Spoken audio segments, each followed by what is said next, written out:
আজকে সবই দুর্ভাগ্যজনক যে বিজেপির পদপ্রার্থী লরেন্স রায় যেভাবে একজন সৈনিক হিসাবে পরিচয় দিয়েছেন এবং তিনি পুলিশের ট্রান্সফার করে দিবেন সেই কথা বলেছেন, ধূপগুড়ি মানুষ দেখেছে।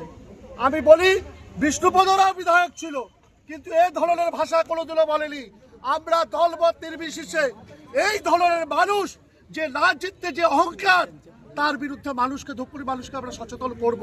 যারা একটিও ভোট না পায়, জিতার পরে ও তো জিতার কোনো সম্ভাবনা নেই, তারপরেও যদি ভোট পায় মানুষ এটা দেখবেন নিজে ভালো মতো নেবে না। কারণ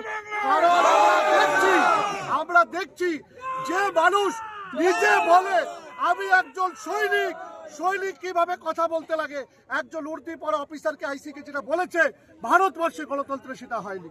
তাই আমরা সরাসরি বলছি যে লরেন্স রায় পদপ্রার্থী বাতিল করতে হবে। আমরা কালকে এসডিও ম্যাডামের কাছে অ্যাপয়েন্টমেন্ট নিব, যেহেতু উনি আরোকে বলবো যে নির্বাচন কমিশন কি উনার আন্ডারে চলে সেটা জানবার। আমরা আইসিকে গ্রেপ্তার করতে বললাম আইসি স্যারকে, এবং কালকে ওনার পদপ্রার্থী বাতিল হবে সেই ব্যবস্থা গ্রহণ করার জন্য।